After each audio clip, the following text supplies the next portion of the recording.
Hello students, how are you. आशा करती हूँ कि आप सभी ठीक होंगे, अच्छे से होंगे और अपनी पढ़ाई भी कर रहे होंगे। तो बच्चे, आज हम पेपर 4 का असेसमेंट फॉर लर्निंग अधिगम के लिए आकलन का नेक्स्ट यूनिट 3 का नेक्स्ट टॉपिक करने जा रहे हैं। ये हमारा लेक्चर 9 है यूनिट 3 का। इसके अंदर हम करेंगे issues of use of ICT for innovations in examinations. परीक्षा में नवाचार हेतु आईसीटी का उपयोग। इस टॉपिक को स्टार्ट करने से पहले हमें ये जान लेना बहुत जरूरी है कि आईसीटी होता क्या है, आईसीटी का फुल फॉर्म क्या है। सबसे पहले आईसीटी का फुल फॉर्म क्या है? Information and communication technology.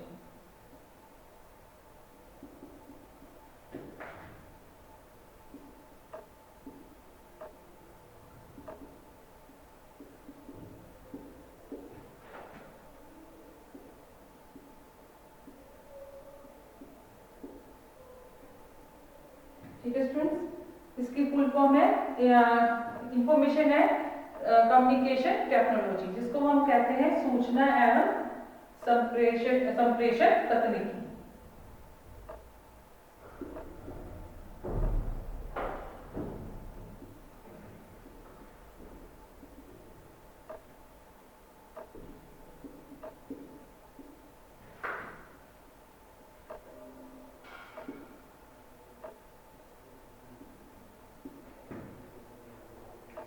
जो भी सूचनाएं हैं हमारे पास, सूचनाओं को कम्युनिकेट करना, ठीक है जी, वही हमारे उसके लिए जो टेक्नोलॉजी चाहिए वही आईसीटी कहलाती है। एक छोटी सी बात है, सूचनाएं क्या होती हैं? सबसे पहले इंफॉर्मेशन क्या है, जैसे कि एक एग्जांपल के साथ समझते हैं हम कि जैसे एक स्टूडेंट है, उसको पता चला कहीं से कि आपके एग्जाम्स होने वाले हैं। एग्जाम्स की जो टेंटेटिव डेट शीट है वो आ गई है, वो 1 मंथ बाद या फिर आपको 15 डेज बाद आपके एग्जाम्स हैं। तो वो क्या है, उसके उस स्टूडेंट के पास क्या है, वो इंफॉर्मेशन है, वो सूचना है। अब वो सूचना वो किसी के साथ शेयर करना चाहते हैं। वो sharing of information he communication है। उस जो हम अपने पास जो ज्ञान होता है, जो हमारे पास सूचनाएं होती हैं, जो हमारे पास कोई आइडियाज होते हैं, ठीक है जी, हम जब उनको किसी के साथ शेयर करते हैं, उन सूचनाओं को, उस ज्ञान को, उन आइडियाज को, विचारों को जब हम विचारों का आदान प्रदान करते हैं, तो उसी को ही संप्रेषण बोला जाता है, उसी को ही कम्युनिकेशन बोला जाता है। अब वो स्टूडेंट है जिसको पता चल गया है कि मेरे पास एक टेंटेटिव डेट आ गई है, जिसको टेंटेटिव डेट मिल गई है कि हमारे एग्जाम स्टार्ट होने वाले हैं, एक सूचना उसके पास आ गई है और वो शेयर करना चाहता है अपनी सूचना को दूसरे स्टूडेंट्स के साथ।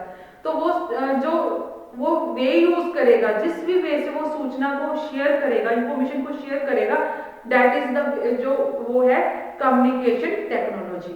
यानी कि जिस वे से वो, अगर तो वो ऑफलाइन है, अभी जैसे ऑनलाइन में अगर आपको पता चलता है, आप उसको मोबाइल्स में व्हाट्सएप के थ्रू मैसेज करोगे, या फिर आप कॉल करोगे उसको, या फिर आप व्हाट्सएप कॉल करोगे, या सिंपल कॉल करोगे, या फिर आप फेसबुक पर कभी मैसेज छोड़ दोगे, इंस्टाग्राम पर मैसेज छोड़ दोगे, ताकि जितने भी आपके लिंक में है सबको पता चल जाए, इंडिविजुअली आपको ना करना पड़े।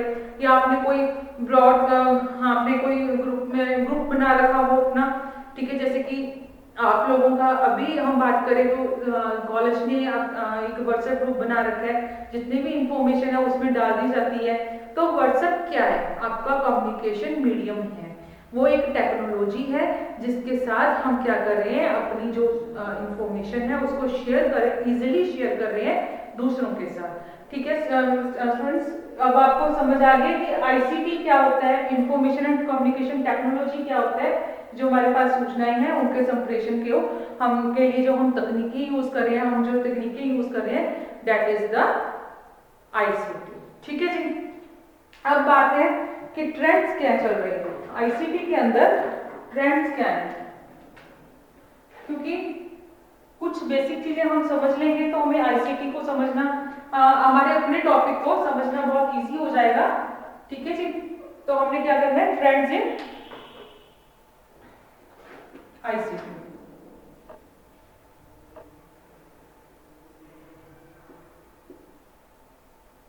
यानी कि हमारी आईसीटी में परिवर्तन।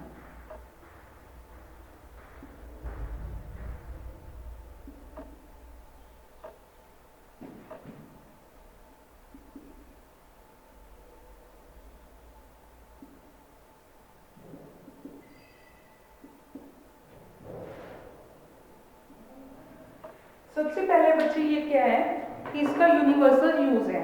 जो हमारा आईसीटी है इसका यूज यूनिवर्सल है, यानी कि सार्वभौमिक रूप से इसका उपयोग हो सकता है, यूनिवर्सली हम इसको यूज करते हैं।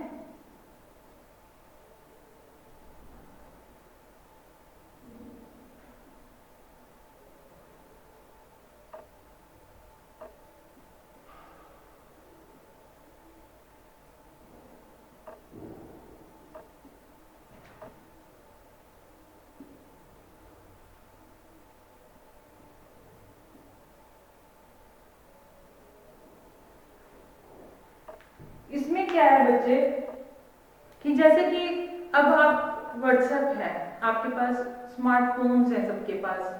पहले था, पहले के जमाने में ऐसा कुछ नहीं था। अब क्या है, आपके पास हर टाइम एक मीडियम है, आप कभी भी किसी भी टाइम पे उस मीडियम को यूज करके अपनी इंफॉर्मेशन शेयर कर सकते हैं। आपको ये देखने की जरूरत नहीं है कि ये करेक्ट टाइम है, विद इन द टाइम है या नहीं है। किसी भी टाइम पे किसी भी पर्सन के साथ आप कभी भी शेयर कर सकते हैं। डिस्टेंस मैटर नहीं कर रहा है हमारे लिए टाइम मैटर नहीं कर रहा है, हमारे लिए लेंथ ऑफ द मैसेज नहीं मैटर कर रहा है। हम कभी भी कोई भी मैसेज है जो दूसरों के साथ शेयर कर सकते हैं। कोई भी सूचना है हमारे पास हर टाइम संग्रहित रूप में रहती है, हम उसकी कलेक्शन करके रख सकते हैं। हमारे पास गैलरी है हमारे फोन की, हमारे पास फेसबुक है, हमारे पास और भी बहुत सारे, जैसे अभी लैपटॉप पे आप बहुत सारी सूचनाओं को इंफॉर्मेशन को कलेक्ट करके रख सकते हैं, अलग अलग फोल्डर्स में डाल कर रख सकते हैं, जिसको आप कभी भी यूज कर सकते हैं। तो यूनिवर्सल यूज है, ऑल ओवर द वर्ल्ड हम अपनी इंफॉर्मेशन को शेयर कर सकते हैं थ्रू आईसीटी। बहुत इजी कर दिया है, पहले इतना इजी नहीं था। अब डिस्टेंस मैटर नहीं करता है। अब अगर आप इंडिया में हैं, इंडिया में किस कोने में है, आपके लिए किस कोने में शेयर करनी है इंफॉर्मेशन, या फॉरेन में आपके जो है इंडिया से बाहर चले गए, अब्रॉड चले गए हैं, आपके दोस्त मित्र, आपके रिलेटिव्स, आप उनके साथ इंफॉर्मेशन शेयर करना चाहते हैं, चैट करना चाहते हैं, आप कुछ भी है, आपके लिए बहुत इजी हो चुका है इंटरेक्शन करना आईसीटी की वजह से। पहले अगर आप 10-15 साल पहले की बात करोगे तो इतना इजी नहीं था, इवन 10 साल पहले भी इतना इजी नहीं था जितना इजी अब हो गया। Clear students? सेकंड है emphasis on non human communication.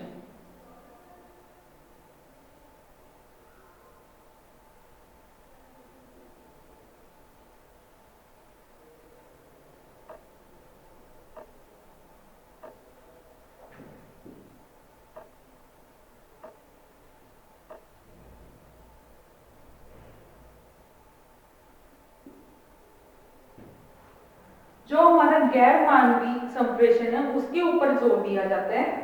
जैसे कि पहले था स्टूडेंट्स, तो क्या था, पहले जो था ह्यूमन बीइंग की इंफॉर्मेशन को लेके जाता था एक जगह से दूसरी जगह, लेकिन अब नहीं है, अब ऐसा नहीं है।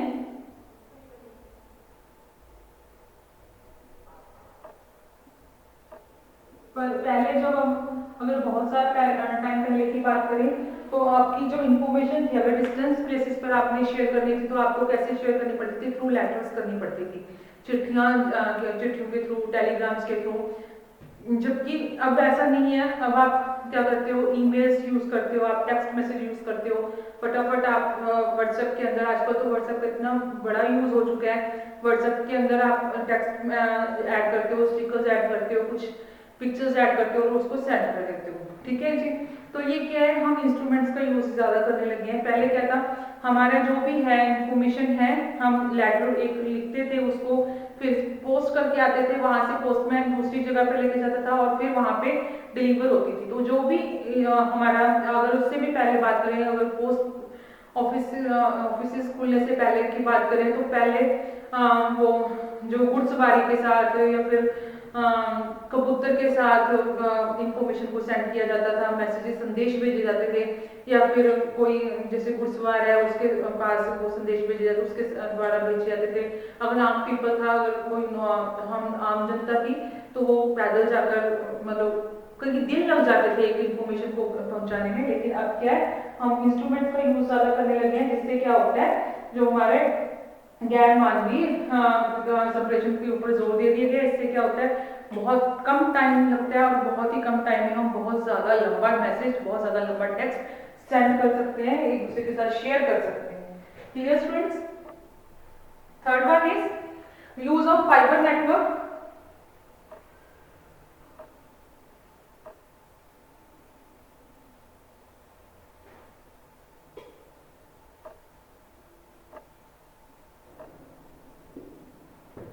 फाइबर नेटवर्क का उपयोग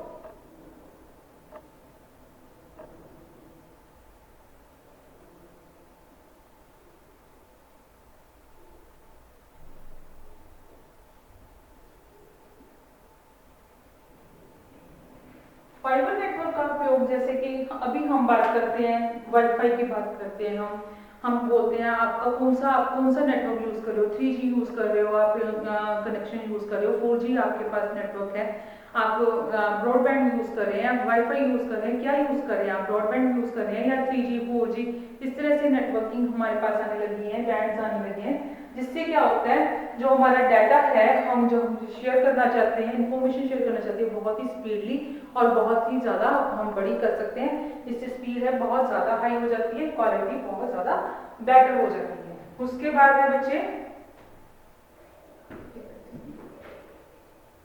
ग्रीन कम्युनिकेशन।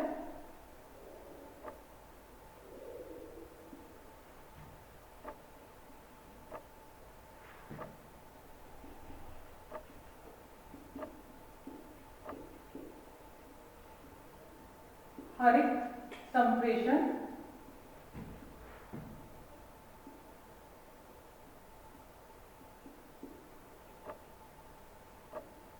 इसमें क्या है बच्चे, जो आपका कम्युनिकेशन है वो हम ये बोल सकते हैं कि हरित क्रांति से बिलोंग करते हैं। जैसे हरित क्रांति से नहीं बोलेंगे, हम ये बोलेंगे कि ये इकोसिस्टम को बिलोंग करता है। हम क्योंकि अभी जो जो भी यूज किए जा रहे हैं कम्युनिकेशन, जो वे यूज किए जा रहे हैं, उसमें पेपर का मिनिमम यूज किया जा रहा है, जिससे क्या होता है, हमारे जो ट्रीज हैं, हम पेपर कहाँ से बनता है, ट्रीज को काटकर उनके जो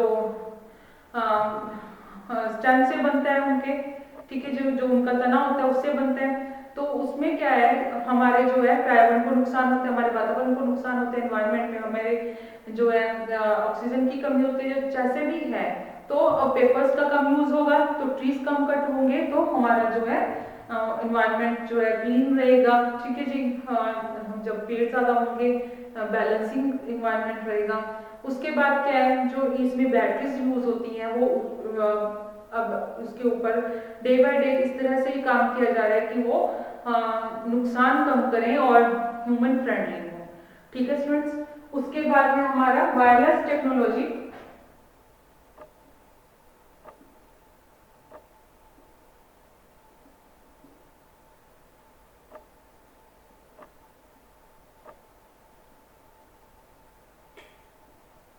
बेतार तकनीकी सॉरी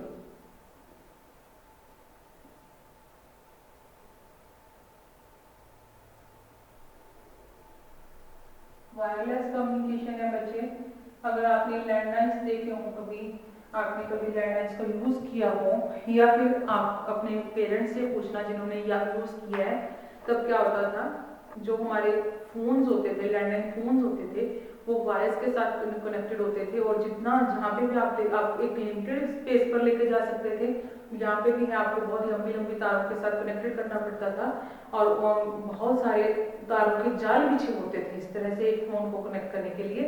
अब क्या है, वायरलेस टेक्नोलॉजी है, आप सारा दिन उनको अपने साथ लेकर घूमते हो, पहले नहीं लेकर घूम सकते थे, अब कहीं पे भी लेकर जा सकते हो, कोई वायर्स नहीं है, कुछ नहीं है, वो टेक्नोलॉजी है बहुत ही ईजी होगी आपको यूज करनी, आपके लिए बहुत इजीली यूज आप कर सकते हैं।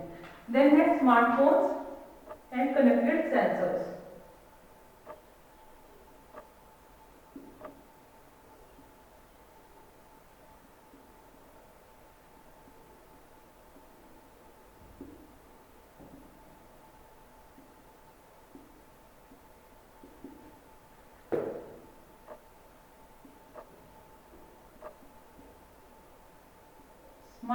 यूज कर रहे हैं अभी आप। पहले था आपको फोन नंबर्स याद रखने पड़ते थे सबके सबके सबके, ठीक है ना। अब लेकिन ऐसा नहीं है, अब आपके फोन हैं स्मार्ट हैं। आपको कुछ भी लर्न याद करके रखने की जरूरत नहीं है। पहले क्या था, या तो हमें फोन नंबर्स सबके याद रखने पड़ते थे, या फिर एक फोन डायरी जिसमें हम पूरे फोन नंबर्स लिख के रखते थे, उसको प्रिपेयर करके रखना पड़ता था, उसको फोन के अक्सर लैंड फोन के नीचे रखा हुआ होता था। लेकिन अब क्या है, अब ऐसा कुछ नहीं है। हमारे पास डायरेक्टरी है जो हमारे फोन के अंदर ही है। हम कहीं से भी हमें कुछ भी याद करने की जरूरत नहीं है, कुछ एक्स्ट्रा हमें डायरी उठाने की जरूरत नहीं है। और भी बहुत सारी फैसिलिटीज हैं आजकल जो है, जो हमारे स्मार्टफोन्स हैं उन्होंने सब हर एक चीज का, अलार्म का भी इसने यूज, क्लॉक का भी यूज दे रहा है हमें, अलार्म का भी दे रहा है, और हमें जो हमारे डायरेक्टरी है उसका भी दे रहा है, हमारे डिक्शनरी का भी यूज दे रहा है, ये हमारी फोन डायरेक्टरी का भी दे रहा है, हमारे गूगल सर्च वेबसाइट इंजन का भी यही यूज कर रहे हैं हम, और हमारे कम्युनिकेशन टेक्नोलॉजीज भी इसी के थ्रू यूज कर रहे हैं हमारे हर एक चीज। अब हम बात करें कि अगर किसी बच्चे को बोल दें कि बच्चे आपने फोन का यूज नहीं करना है, तो उसको बड़ा अजीब लगता है कि फोन के यूज के बिना मैं कैसे कुछ कर सकता हूँ, ठीक है जी। तो ये थे new trends in communication ICT, ठीक है जी। इसके बाद हम अपने टॉपिक पे आते हैं कि यूज क्या है आईसीटी के, यूज क्या है इनोवेशन, इनोवेशंस में, एग्जामिनेशंस के इनोवेशंस में, ठीक है ना। Use of ICT for innovations in examination, परीक्षा में नवाचार हेतु आईसीटी का उपयोग। तो बच्चे इसमें जो सबसे पहले हम बात करेंगे, पहले जो बात करेंगे हम इसमें प्री टेस्ट एग्जामिनेशंस की बात करेंगे। तो फर्स्ट स्टेप है, इसके बहुत सारे स्टेप्स हैं। जो सबसे पहला स्टेप है वो क्या है, प्री टेस्ट एग्जामिनेशन।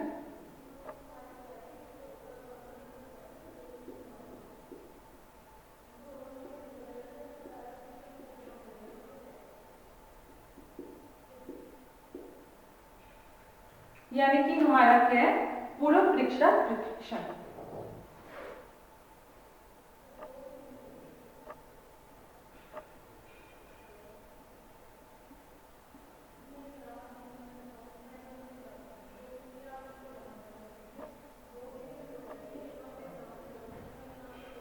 कोई हमारे कॉम्पिटिटिव एग्जाम्स हैं, कुछ एंट्रेंस है, कुछ एडमिशंस के लिए, कुछ जॉब्स के लिए, सर्विसेज के लिए, कोई भी एंट्रेंस एग्जाम होना है, कोई भी हमारे कॉम्पिटिटिव एग्जाम होना है, उससे पहले कुछ मॉक टेस्ट दिए जाते हैं, कुछ मॉडल टेस्ट पेपर दे दिए जाते हैं, कुछ प्रैक्टिसेस के लिए, अभ्यास करने के लिए हमें जो भी टेस्ट मिलते हैं वो क्या होते हैं, प्री टेस्ट एग्जामिनेशंस होते हैं। ये हम अक्सर हम क्या करते हैं, सर्च कर लेते हैं गूगल वेबसाइट इंजन के ऊपर, वेबसाइट इंजन जो भी सर्च इंजन हैं उनके ऊपर, सर्च इंजन के ऊपर हम सर्च कर लेते हैं कि इस तरह से हमने एक पर्टिकुलर एग्जामिनेशन देना है, एग्जाम के लिए प्रिपेयर करना है, उसके लिए हमें उससे मिलते जुलते कुछ टेस्ट पेपर्स दिए जाएं।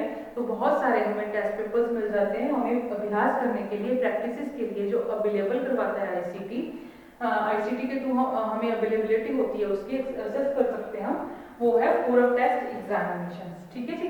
कोई भी एग्जाम की प्रिपरेशन के लिए, प्रैक्टिस के लिए, ताकि हमारा जो प्रेशर है, हमारा जो मेंटली तनाव है वो कम होता है। जब हमें उस तरह के क्वेश्चंस मिलने शुरू होते हैं, हम उसको प्रिपेयर करते हैं और हमें पता चलता है कि हम अच्छा प्रिपेयर कर रहे हैं, हम आंसर कर पा रहे हैं, तो हमें क्या एक डायरेक्शन मिलती है, और हमारा जो मेंटली स्ट्रेस है एक चीज, एक पर्टिकुलर चीज को लेकर, वो हमारा कम होता जाता है, ठीक है स्टूडेंट्स। देन है preparation for the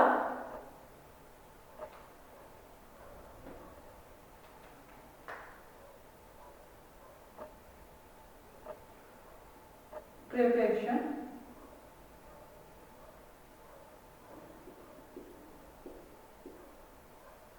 for the announcements of the beginning of the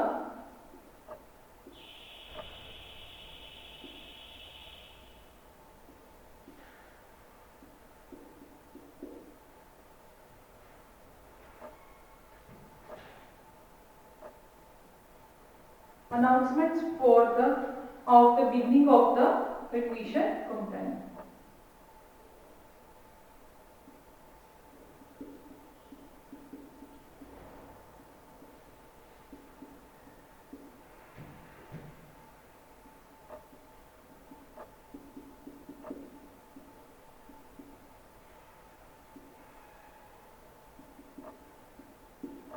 clear students कि आपने क्या करना है, आपने जो है प्रिपेयर करना है, हमने क्या करना है, घोषणा की तैयारी करनी है, जिसकी क्या घोषणा की जो प्रवेश परीक्षा है,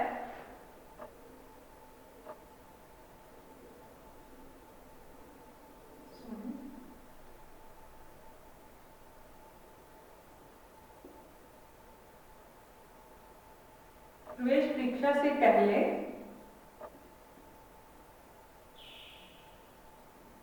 घोषणा की तैयारी।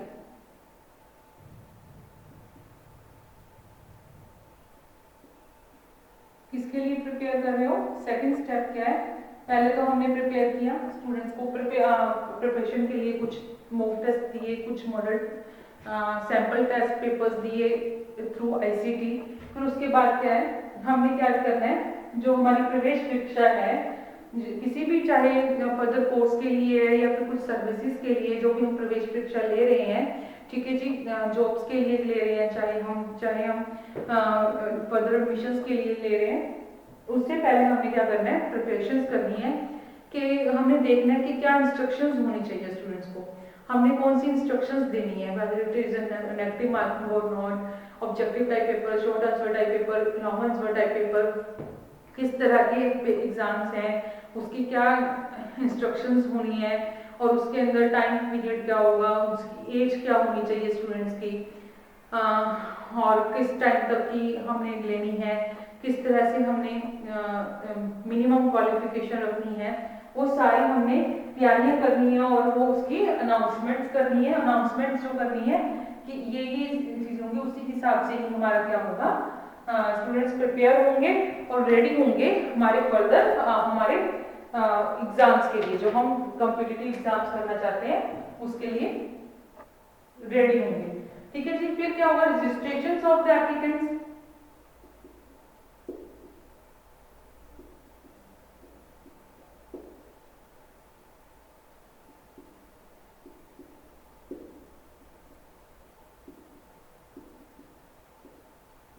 आवेदकों का पंजीकरण, हमने क्या करना है, यहाँ पे जो एप्लीकेंट्स हैं उनका पंजीकरण करना है।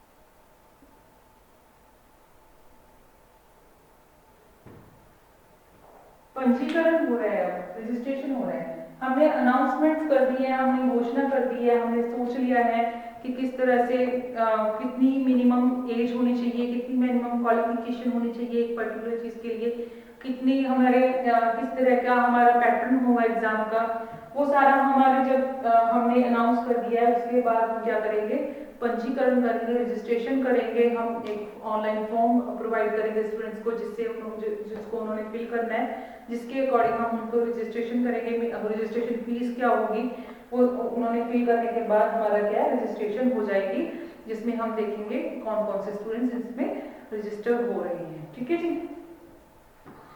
फॉर्म, एक ऑनलाइन फॉर्म दिया जाता है ना, ऑनलाइन फॉर्म होता है, उसको फिल करना होता है। जैसे आपका बीएड के लिए आपको ऑनलाइन फॉर्म मिला था, रजिस्ट्रेशन के लिए आपकी मिनिमम क्वालिफिकेशन क्या होनी चाहिए, आपकी मिनिमम परसेंटेज कितना होना चाहिए। जैसे आपके लिए ग्रेजुएशन मिनिमम क्वालिफिकेशन थी और 50% से कम आप रजिस्टर नहीं किए जाओगे, और आपके जो भी आपसे रिलेटेड जो भी इंफॉर्मेशन थी, मदर नेम, फादर नेम, आपका यूनिवर्सिटी नेम, आपका स्टेट और आपका कैटेगरी, बहुत सारी चीजें थी जो आपको वहां पे रजिस्टर करनी थी। ठीक है जी। फिर उसके बाद है आपका प्रिपरेशन फॉर ऑफिशियल एग्जामिनेशन।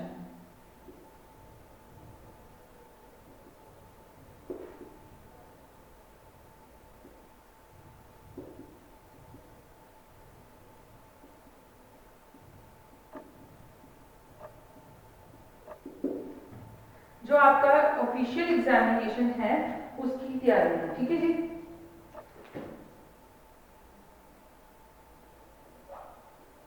आधिकारिक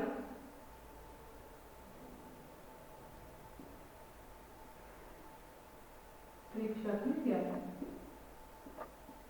रजिस्ट्रेशन के बाद हमने देखना है कि कितने स्टूडेंट्स रजिस्टर हुए हैं, नंबर ऑफ स्टूडेंट्स क्या है जो एग्जाम्स देने आएंगे हमें, क्योंकि ऑनलाइन एग्जामिनेशन है तो कितने हॉल्स होने चाहिए, एग्जामिनेशन हॉल कितने चाहिए हमें, एग्जामिनेशन हॉल में भी हमें कौन से चाहिए, हमें हमेशा कंप्यूटर से जो होंगे सुसज्जित होंगे, जिसमें हमें कितने नंबर ऑफ कंप्यूटर्स चाहिए, कितने नंबर ऑफ हमें एग्जामिनेशन हॉल्स और उसके अंदर कितने नंबर, एक एग्जामिनेशन हॉल में कितने नंबर ऑफ कंप्यूटर्स चाहिए, हमने कि क्या क्या कौन कौन से हम स्कूल्स में एग्जाम्स कंडक्ट करवा सकते हैं, और उसके अंदर हमने किस तरह से बच्चों को कन्वीनियंटली नियरेस्ट प्लेसेस पर पहुंचाना है, इस तरह से, यानी कि उनके नियरेस्ट प्लेसेस ही उनको देने हैं एज एग्जामिनेशन सेंटर। तो इस तरह से हमने क्या करनी है, ऑफिशियल एग्जामिनेशन की तैयारियां करनी है। उसके बाद है प्रोसेसिंग ऑफ एग्जामिनेशन।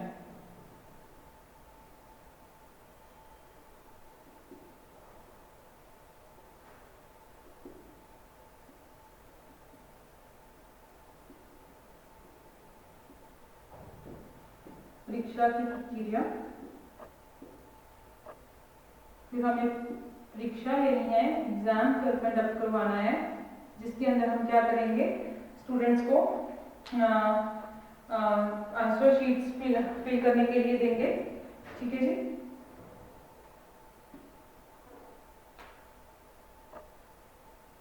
स्टूडेंट्स को हम आंसर शीट्स दे रहे हैं, उनके अंदर किस तरह के क्वेश्चंस हैं, क्या हैं, वो सारा विद इंस्ट्रक्शंस हमने एग्जामिनेशंस कंडक्ट कर लिए हैं।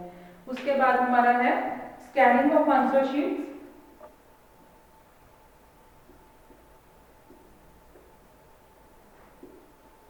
Answer sheets and analysis of information.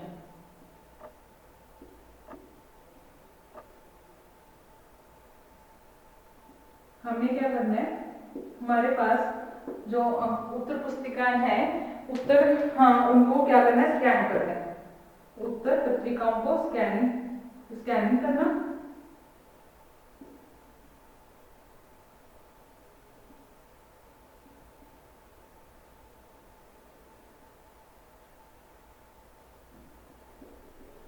और सूचना का विश्लेषण।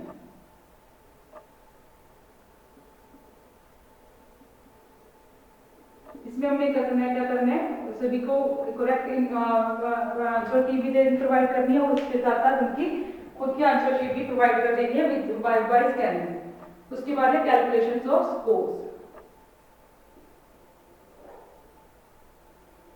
फिर हमने स्कोर्स को जो हमारे अंक हैं उनकी गणना करनी है, फिर उसके साथ साथ हमने क्या करना है, उनके जो भी रैंकिंग करनी है ताकि उनको एडमिशन मिल सके। ठीक है जी। अंकों की गणना, इस तरह से हमारा ये